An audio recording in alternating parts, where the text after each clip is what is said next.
Entonces, Mateo 6, versículos del 5 al 8, dice: y cuando ores, no seas como los hipócritas, porque ellos aman el orar en pie en las sinagogas y en las esquinas de las calles, para ser vistos de los hombres. De cierto os digo que ya tienen su recompensa. Mas tú, cuando ores, entra a tu aposento y cerrada la puerta, ora a tu Padre que está en secreto, y tu Padre que ve en lo secreto te recompensará en público. Vuelve y dice: y orando, no uséis vanas repeticiones, como los gentiles, que piensan que por su palabrería serán oídos. No os hagáis, pues, semejantes a ellos, porque vuestro Padre sabe de qué cosas tenéis necesidad antes que vosotros. Roosevelt escuchó al presidente Lincoln relatar lo siguiente al general Sickles. Después de la victoria de Gettysburg, la verdad es, según lo que estaba diciendo él, general, que durante la violencia y la tensión de la batalla librada allí, fui a mi cuarto, me puse de rodillas y pedí al Dios Todopoderoso la victoria en aquel lugar. Le dije que en este país era de Él, que la causa era de Él, y que no podríamos resistir otras derrotas como las que ya tuvimos en los otros dos lugares anteriores. Le hice a mi hacedor un voto, esto es un pacto, de que si él estaba con ustedes en el lugar de la batalla, yo estaría al servicio de él. Así lo hizo el Señor, y yo cumpliré mi parte. Después de todo esto, sentí el poderoso Dios que él había tomado todo el asunto en sus manos. Lincoln no solamente oraba, sino que también recomendaba la oración a otros. En una carta dirigida a su hermanastro Juan, el señor Lincoln le escribió en ocasión de enfermedad de su padre el siguiente párrafo: espero sinceramente que nuestro padre recobre la salud, pero suceda lo que suceda, dile que invoque y confíe en nuestro hacedor bueno, grande y misericordioso, porque no lo rechazará en ningún caso extremo. El que está atento a la caída de un pajarillo que cuenta nuestros cabellos no se olvida del moribundo que pone su confianza en él. Su estimación por la Biblia se reveló cuando, al recibir una Biblia como obsequio de un grupo de raza de color en Baltimore, el presidente Lincoln les dijo: con respecto a este gran libro, solo puedo decir que es el mejor don que Dios ha dado al hombre. Por medio de este libro se nos comunica todo el bien que el Salvador otorga al mundo. Diga wow. Aún en la ciudad de Washington hay una estatua de Lincoln arrodillado en oración. Uno de los presidentes, según lo que dice la historia, más admirables, míreme acá por favor, más admirables de la historia completa, fue Lincoln. Luis, uno de los presidentes más admirables de la historia, y Susana, fue Lincoln. Es increíble lo que Lincoln hizo por esta nación, aún la forma en que murió. Pero los que los conocían de cerca y los biógrafos, los que escriben biografías sobre él, todos llegan a la misma conclusión: era un hombre de oración. Era un hombre que cuando estaba la batalla, él estaba metido en un lugar orando. Era un hombre que cuando la batalla se estaba perdiendo, él estaba de rodillas orando. Era un hombre que mientras todo estaba saliendo mal, él estaba orando de rodillas. Cuando todo estaba saliendo bien, él estaba orando de rodillas. Pero si vemos la biografía completa de la vida de Lincoln, en realidad Lincoln tuvo una niñez triste, porque a muy temprana edad, exactamente a los 6 años, perdió a su mamá. Se crió sin su mamá y un sinnúmero de enfermedades vinieron a su vida que le causaron situaciones diferentes. Aparte de eso, tratando de ser, ¿verdad?, gobernador, nunca llegó a ninguna posición de gobierno en el lugar donde él vivía. Y cuando se tiró para presidente la primera vez, lo que sacó fueron unos 100 votos. O sea, fueron tantas cosas contrarias que le sucedieron en la vida de él, que era para que uno dijera, pero cómo este hombre, ¿verdad?, en qué este hombre confiaba. Lo que lo mantuvo a él en persistencia fue la oración y la confianza que él tenía en Dios, Luis. Él tenía confianza en Dios y se mantenía orando, creyendo que Dios podía hacer algo mejor para él, creyendo que Dios tenía control de su vida y de lo que estaba sucediendo con él. La oración es poderosa. Mire, regularmente nosotros como cristianos, el que no ora porque desconoce el poder que hay en la oración. Desconoce, Susana, en realidad lo que sucede cuando nosotros disponemos nuestras vidas a orar. Desconocen en realidad lo que Dios hace a través de un hombre, de una mujer dispuestos a doblar sus rodillas, a humillarse delante de Dios en oración. Amén. Aquí en esto nosotros que leímos podemos ver en realidad que Dios enseña, habla, como hablábamos la semana pasada, da 2 puntos y pudiéramos dividir este mensaje en 2 referencias. La referencia del hipócrita y la referencia del discípulo. Si nosotros vemos, podemos ver en el versículo 5, y yo quiero que vaya conmigo. Dice, y cuando ores, no sea como los hipócritas, porque ellos aman el orar en pie en las sinagogas y en las esquinas de las calles para ser vistos de los hombres. De cierto os digo que ya tienen su recompensa. Usted puede ver los puntos para el que escribe, ¿verdad?, que vamos a estar hablando en el día de hoy. Número 1, vamos a hablar primero sobre los hipócritas. ¿Qué Cristo decía de los hipócritas? Cómo los hipócritas oraban, la forma en que los hipócritas lo hacían. Podemos ver primeramente que dice que lo hacían para ser vistos de los hombres. O sea, número 1, diga conmigo, para ser vistos de los hombres. Los hipócritas oraban por vanagloria. Ellos en realidad estaban mirando para arriba, pero su alma estaba mirando para abajo. Ellos estaban con las manos levantadas tal vez y mirando al cielo, pero su alma estaba mirando a lo que los otros estaban mirando que ellos estaban haciendo. Ellos lo hacían por vanagloria. Ellos lo hacían en realidad para que otros miraran lo que ellos estaban llevando a cabo. Nos vemos que los lugares que ellos escogían eran, según lo que dice la palabra, las sinagogas y las esquinas. Aunque si nos vamos para atrás en este mismo recuento, cuando el Señor comienza hablando de las limosnas, dice la palabra también que ellos lo hacían, pero en las sinagogas y en las calles. Aquí cambia, ahora lo hacen en las sinagogas y en las esquinas. Hello. Jesús no está reprochando en realidad el lugar. No es el lugar, es la intención.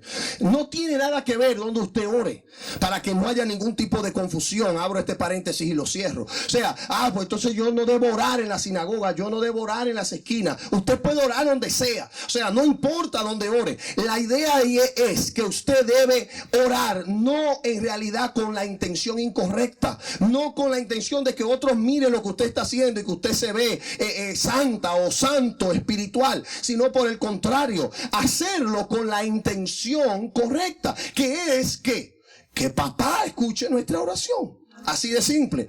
Amén. Entonces ellos venían a orar, ¿verdad?, a los hombres, no venían a orarle a Dios. Y es lo que sucede, Susana. Cuando nosotros comenzamos a orar y no tenemos la intención correcta, entonces lo que nosotros venimos es a orar. ¿Pero a quién venimos a orarle? Dios. A Dios. Pero el hipócrita, ¿verdad? Ninguno de los que estamos aquí somos hipócritas. Diga, yo no soy hipócrita. Señor, reprenda al diablo. Reprenda al diablo. Hipócrita es el diablo. Entonces, ellos venían a orarle, a los hombres. En otras palabras, cuando ellos se paraban, ellos lo hacían para orarle literalmente a los hombres. Mire qué interesante esto. Según la historia y según lo que enseña, ¿verdad?, el contexto histórico, ellos oraban a las 9, a las 12 y a las 3 de la tarde. Escuche esto. Ellos oraban a las 9 de la mañana, oraban a las 12, que era el mediodía, y oraban a las 3 de la tarde. En otras palabras, ellos oraban 3 veces al día. Pónganme mucha atención porque esto es interesante. Por eso es que usted puede ver en el contexto, o sea, que Jesús dice que ellos oraban en las sinagogas, que era lo normal porque allí era que se oraba. Pero como ellos oraban 9, 12 y 3, donde le cogiera las 12, ahí ellos tenían que orar, ¿me entiendes? O sea, no, si no habían llegado a la sinagoga, debían orar donde estaban. Si llegaban a las 3, ellos debían orar donde estaban. Pero mire qué lindo esto. Ellos oraban en las esquinas. Era como casualidad que le cogió las 3 en la esquina. De casualidad a las 9 de la mañana y ellos estaban en la esquina parados. En la esquina, como usted puede entender, está hablando de un lugar transitable, un lugar donde camina mucha gente. Por lo tanto, no oraban no, ellos se iban a la esquina principal allí, donde la gente estaba cruzando, y ahí le cogía las 3. Me imagino que ellos miraban el reloj que tenían, no sé si de arena o lo que fuera. Pero ellos, hermano, me imagino que decía, espérate, ya está llegando el tiempo, déjame irme para la esquina, en vez de irse a la sinagoga. ¿Alguien me está entendiendo? ¿Me estoy dando a entender lo que le estoy diciendo? Por lo tanto, esto es lo que el Señor está reprochando. Dios no está hablando en realidad sobre el lugar. Dios está hablando sobre la intención. Ellos sabían que a las 9, que a las 12 y que a las 3 ellos oraban. Porque ellos no aprovechaban para que en ese tiempo le tocara orar en un lugar, ¿verdad?, privado, un lugar. No, ellos estaban allí en la esquina, esperando que llegara. Entonces, cuando llegaba el tiempo, allí comenzaban a orar delante de todo el mundo, donde todo el mundo lo estaba escuchando. Y comenzaban, hermano, con palabrerías y empezaban a repetir cosas y repeticiones, porque ellos lo que estaban era, hermano, con los ojos para arriba, pero los ojos del alma mirando a la gente. ¿Quién me está mirando? ¿Quién está mirando que yo soy espiritual? Porque ellos debían mantener un nivel. ¿Alguien me entiende lo que les digo? Ellos debían mantener el nivel que ellos tenían. ¿Por qué? Porque en este tiempo los fariseos, los escribas, eran personas que lo tenían en niveles, hermano, altos. Por eso cuando Jesús viene, ellos ven que su vida, su trabajo, lo que ellos hacían estaba en riesgo. Y es por esto también que ellos matan a Jesús. Porque dicen, la gente lo está siguiendo, la gente está escuchando lo que dice. Ahorita dijeron, nos quedamos nosotros sin trabajo. Y esta gente lo ponían, hermano, ya usted sabe, en bandeja de oro. Entonces, en bandeja de plata. Nosotros podemos ver que lo segundo es no usar vanas repeticiones. El Señor les dice, no usen vanas repeticiones. La palabra aquí, ¿verdad?, es batologeo. Batologeo en el original griego. Esta expresión completa significa, no vanas repeticiones, es batologeo. Batologeo se traduciría literalmente como parlotear. Parlotear literalmente significa hablar cosas sin importancia y sin sentido. O sea, más que la repetición en sí, lo que Dios estaba diciendo era, no hablen cosas por hablarlas que no tienen ningún sentido. La Real Academia aceptó, yo no sabía eso, lo escuché en los días pasados. La Real Academia aceptó Digna, ayúdame ahí, aceptó el cantinflismo, ¿es que se llama? ¿Cómo es? Cantinflarería. La cantinflarería lo aceptó. Cantinflarería según. No, el cantinflero. Cantinflero, ok. Ok, que viene de Cantinflas. Que usted y yo sabemos que es Cantinflas, ¿verdad? Que hablaba y hablaba mil cosas sin sentido. Que al final usted dice, ¿y qué fue lo que dijo? Pero es increíble que escuché esto en la graduación de Digna y de Adonael. Cuando se estaban graduando, los muchachos se graduaron. Denme un fuerte aplauso de locución, ambos. Amén. Y los felicitamos por su perseverancia, ¿verdad? Y se graduaron de locución ellos dos. Entonces allí escuché el maestro de ceremonia que estaba diciendo esto. Que aceptaron en el diccionario de la Real Academia, aceptaron el cantinflero. El cantinflero, o sea, cantinflero, la palabra fue aceptada ya en el diccionario, que quiere decir hablar sin sentido. Comenzar, usted sabe cómo es cantinfla, ¿verdad? Que comienza diciendo una cosa y cuando termina usted dice, ¿qué fue lo que dijo? ¿Qué fue lo que dijo? ¿Qué fue lo que dijo? Entonces, la realidad del caso era que ellos hacían algo similar. Ellos estaban hablando, pero no tenía ningún sentido. Amén. Oraciones con muchas palabras, pero carentes de significado. Y es allí donde el Señor dice, allí tienen su recompensa. ¿Cuál era su recompensa?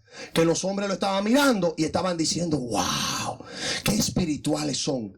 Pero no había recompensa ninguna. En este tiempo, ustedes y yo sabemos que estamos en este ayuno. En este proceso de este ayuno, yo le enseñé la semana pasada, el ayuno sin oración en realidad es pasar hambre o es dieta.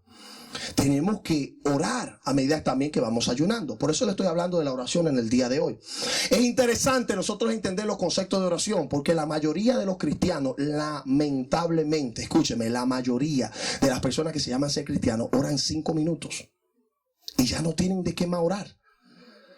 Regularmente, ¿por qué? Porque pedimos y cuando terminamos de pedir 5 o 10 minutos se terminó nuestra oración. Pero la oración va mucho más allá. Pero para nosotros entender cómo orar, primero tenemos que entender qué es la oración. ¿Qué es lo que Cristo dijo sobre la oración? ¿Alguien me entiende lo que les digo? O sea, literalmente debemos enfocarnos en lo que Jesús enseñaba aquí, y por eso quiero comenzar con esto.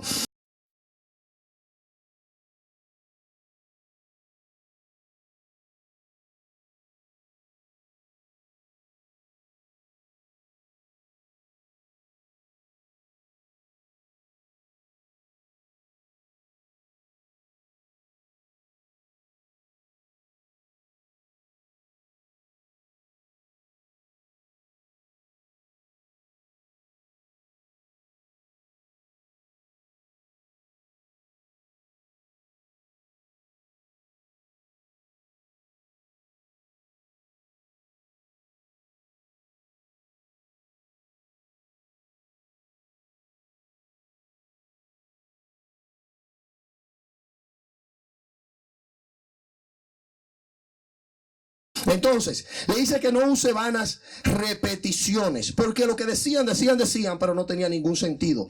Ahora bien, dése cuenta que automáticamente el Señor dice, ustedes deben orar así. Y deja lo que nosotros conocemos como el Padre Nuestro. Muchos de los estudiosos bíblicos dicen que en realidad debió haberse llamado la oración de los discípulos. ¿Cuántos son discípulos aquí? ¿Cuántos son discípulos aquí? Discípulos de Dios, ¿verdad? Entonces, la oración o el Padre Nuestro que nosotros conocemos, es increíble que el Señor acaba de decir esto. Y la fórmula o el antídoto para parar las repeticiones es la oración más repetida hoy en día. Se lo vuelvo y se los digo. Es increíble que Dios dice, no hagan vanas repeticiones, y deja el antídoto y dice, háganlo de esta manera. Y deja el antídoto que nosotros conocemos como el Padre Nuestro, pero ese antídoto hoy se ha convertido en la repetición o el rezo, pudiéramos decir, que más se repite. ¿No le suena eso como usted sin sentido, verdad? O sea, es increíble que hoy sea en realidad la oración más usada para repetirla. Ora 3 Padre Nuestro y 4 Ave María. Pero Dios le está diciendo que no repitan. ¿Alguien me entiende lo que les digo? Entonces repetimos y repetimos y repetimos y repetimos. El detalle de la repetición es la siguiente. Regularmente repetir, hay muchos, no me diga amén, pero muchos, cuando comienzan a orar, las oraciones ya son en piloto automático. Es como que si le pusieran el play al CD. O como si cogiera un disco de esos de los viejos de 45 y pusiera la aguja sobre él y comienza y lo mismo. Y a veces usted ni piensa lo que está repitiendo. ¿Sí o no? Porque es lo mismo. Tenemos ya para comer tenemos la misma oración. Ya es aprendida, ya la decimos, hermano, hasta haciendo otras cosas. Señor, tu alimento, bendícelo, porque Dios, ¿qué? ¿Cuándo es? Los alimentos, ok, pueden comer. La decimos, hermanos, como en piloto automático. Si la oración no tiene sentido para usted, tampoco lo tiene para Dios. ¿Alguien me entiende lo que les digo? No podemos decir simplemente cosas por decirlas, ni palabrería, ni repeticiones, simplemente porque nos aprendimos una oración. Porque mire, esta oración suena bonita y yo siempre la voy a decir. La misma oración siempre yo la voy a estar diciendo. Hello. Toma en cuenta que Dios no está reprochando la repetición. Porque Dios mismo, podemos ver que cuando estaba en Getsemaní, dice la palabra, póngame atención a mí, porque ustedes cruzan una persona y tienen que mirar para allá. Póngame atención a mí. Dice la palabra mire, dice la palabra que en Getsemaní, Dios mismo, Jesucristo mismo, subió y dice que cuando estaba en Getsemaní, oró y dijo las mismas palabras. Dice que cuando bajó, dice que literalmente salió y volvió exactamente y dijo las mismas palabras. Lo dice la segunda vez que vino. Dice, y volvió y repitió las mismas palabras que había dicho. También lo vemos en Pablo, también lo vemos en otros, que ellos podían decir las mismas palabras. En realidad, el decir lo mismo no es el problema, porque Jesucristo mismo alabó a una mujer que era viuda. ¿Cuántos los han leído? Alabó a una mujer que era viuda, que ella había venido y le había dicho al juez lo mismo. Le había dicho lo mismo. Y venía y le volví y le decía lo mismo. Hazme justicia. Y era lo que le decía. Era lo mismo. O sea, Jesucristo alabó la actitud de esa señora. O sea, en realidad, Él no tiene problema con que usted repita y que usted sea persistente diciéndole a Dios las cosas que usted necesita. Eso no es lo que Jesucristo está diciendo. Lo que Jesucristo en realidad está diciendo es, no hable palabras sin sentido. No repitas cosas que te las sabes tan bien, Edith, que la tienes que repetir y repetir y repetir sin ningún sentido. Sin entender ni lo que estás diciendo, sin saber lo que estás diciendo. ¿Alguien me entiende? Amén. Amén. Entonces, repetir en el versículo 7, mire esto, qué interesante.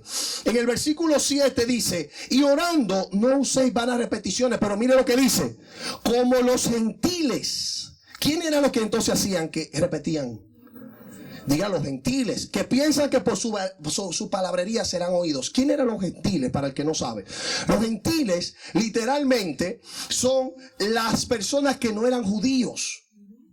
Entonces los gentiles, que eran aquellos que no servían a Dios, que no le servían a Jehová, ahora después de la muerte y resurrección de Cristo, aún los gentiles le sirven al Señor, porque han aceptado al Señor. ¿Quiénes son gentiles aquí entonces? Usted y yo. Todo aquel que no es israelita, no es judío, para ellos era un gentil. Entonces, en otras palabras, le dice, no lo haga como los gentiles. Entonces, ¿quién era que hacían las repeticiones? Los gentiles. Si nosotros no vamos, y yo quiero que vaya conmigo, vamos a Primera de Reyes. Primera de Reyes, versículo 18. ¿Hay alguien que está aprendiendo algo? Dice, y ellos tomaron el buey que les fue dado y lo prepararon. E invocaron el nombre de Baal desde la mañana hasta el mediodía. ¿Cuánto tiempo lo hicieron? Desde la mañana hasta el mediodía. Pero mire lo que decían, diciendo, Baal, respóndenos. Pero no había voz ni quien respondiese. Entre tanto, ellos andaban saltando cerca del altar que habían hecho. Ellos, escúcheme, desde la mañana hasta el mediodía estuvieron diciendo lo mismo. Baal, escúchanos. Baal, escúchanos. Baal, escúchanos. En el día completo. Mediodía completo. Baal, escúchanos. Baal, escúchanos. ¿Alguien me está entendiendo lo que le estoy tratando de decir hoy? Amén. Por eso es que él le dice, no lo hagan. La interesante de esto es que los paganos repetían vez tras vez las mismas oraciones. ¿Por qué? Porque ellos creían en realidad que sus dioses necesitaban ser informados adecuadamente. En el contexto histórico, la razón por la que ellos lo hacían era porque ellos amontonaban palabras para captar la atención, porque eso era lo que ellos pensaban en su paganismo. Tengo que amontonar palabras y decirle muchas cosas para captar la atención y para apaciguar el mal humor de los dioses. Escúcheme con atención. Los que alababan a Baal, a Acera y cada uno de estos dioses, a Diana, ellos entendían que estos dioses siempre estaban enojados. Alguien vaya entendiendo conmigo, porque todo lo que ellos hacían es exactamente lo contrario a que tú y yo debemos hacer. Usted no le sirve a un Dios que esté enojado con usted. Muchas veces venimos donde Dios, Señor, mira, yo vengo, perdóname, porque tú sabes, como asustado, que Dios nos va a dar un tablazo. Esa era la actitud de ellos. Ellos venían delante de Dios con miedo. Con miedo, porque ellos venían, entonces le decían muchas palabras, muchas palabras bonitas, como para ir apaciguando, pero parado delante de una estatua allí, para ir apaciguando, como el mal humor de ellos, que no cayera un rayo, que no le pasara algo malo, que no sucediera algo. Entonces ellos venían, ¿verdad? Y venían apaciguando el mal humor. Yo tenía la nariz congestionada y la cabeza aquí, como usted dijo. Entonces, cuando usted declaró de que quien estaba congestionado o con dolor de cabeza, yo dije, bueno, eso es para mí, ya el Señor me va a sanar. Y yo me siento bien, puedo respirar y se me fue, como esto aquí que lo tenía encogido. Y ya me siento bien, gracias a Dios. Wow, gracias, sierva. Muchísimas gracias. Denle un aplauso fuerte a Dios, señores. Mire, yo no sé si usted está entendiendo lo que pasó. Yo no sé si usted está entendiendo lo que pasó. Scarlett es médico. Scarlett, ella tenía la congestión. Explícame un poquito de eso. Ven, sube por aquí. Den un aplauso a la doctora Scarlett. Mire, esto es interesante porque lo que ella tenía allí que le estaba congestionando, ¿para dónde se fue? ¿Alguien me está? Póngame atención acá. ¿Para dónde se fue? No, venga, sierva, venga, que usted no fue que se cayó. No se apure que los zapatos no se... Sierva, explícame eso. Ella tenía la congestión acá. Declaramos que... Perdón. Ella tenía la congestión acá y declaramos que se desaparecía la congestión. ¿Qué pasa ahí? ¿Qué puede pasar ahí? Si tiene congestión y tiene secreciones acumuladas aquí en los senos paranasales, que son bolsitas que están aquí, debería salir por la nariz todas esas secreciones y también por el catarro. Entonces decimos que es un milagro del Señor porque no botó ninguna secreción y está descongestionada totalmente. Claro. Denle un aplauso fuerte al Señor. Eso es lo que tú tenías. ¿Qué sentías cuando yo dije que había alguien como que tenía algo en el pecho? ¿Qué era lo que tú tenías? Bueno, yo venía así desde el día jueves y el viernes en el trabajo, amanecí primero con la mitad del cerebro más o menos con un dolor, que la cabeza se me caía, me latía mucho y la vista derecha se me estaba nublando, ya yo no podía ni ver del dolor tan fuerte que sentí. Entonces en el trabajo también me volvió a dar así lo mismo, pero más fuerte. Y estuve así hasta la noche que yo no pude orar. Incluso la pastora, cuando estaba orando, también comenzó a declarar sanidad en una presión en el pecho. Y entonces lo recibí. Pero hoy día en la mañana otra vez empezó de vuelta. Entonces cuando estábamos en la adoración, comenzó otra vez el dolor. Me comenzó a latir el cerebro y aquí, de este lado. Y entonces yo no soy de sentarme cuando estoy adorando, porque sé que después no es parte del enemigo y tratando de interrumpir la adoración. Y bueno, empezó a dolerme y terminé sentándome. Y después el pastor comenzó a declarar todo dolor de cabeza y opresión en el pecho. La opresión era aquí y hincones en la parte de aquí atrás. Y entonces me puse a orar, bajé la cabeza y comencé a recibirlo. Entonces lo que sentí fue paz. Sentí tranquilidad y se me fue. Gracias.